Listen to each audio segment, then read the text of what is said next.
একদিন আমি মাদারীপুর শরীয়তপুর ওই পদ্মা সেতুর ওই পারে ওইখানে মাহফিল করে রাত্রে আসতেছিলাম। অনেক সময় যাওয়া হয়, তো রাতের প্রায় 2:30-3টা পদ্মা সেতু পার হয়ে এই পারে আইসা রাত বাজা গেছে। তো আমার ড্রাইভার থামছে একটা স্টল, চা দোকান, 5-6টা চা দোকান এখানে রাস্তার পাশে, এখানে দাঁড়াইছে চা খাইব হইতে।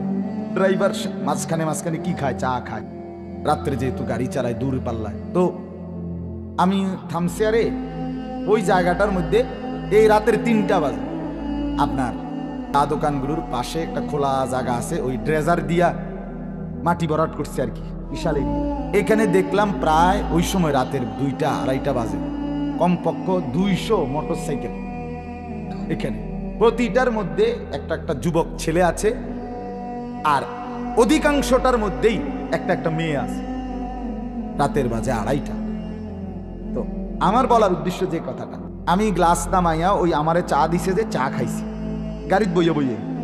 এই টাইমে আমি আপনার শুনতেছি মানে এই ছেলেগুলো, এই যে মেয়ে আছে ছেলে আছে কথাবার্তা বলতেছে, চিৎকার চেঁচামেচি, অথচ রাত অনেক যে কইতেছে এরা, মানে আমি শুধু এমনি শুনছি আর কি কয় ছেলে, মানে এত বিশ্রী এত নোংরা কথা, কোনো মানুষের বাচ্চা তো পরের কথা, কুত্তা ছাও এমন কথা।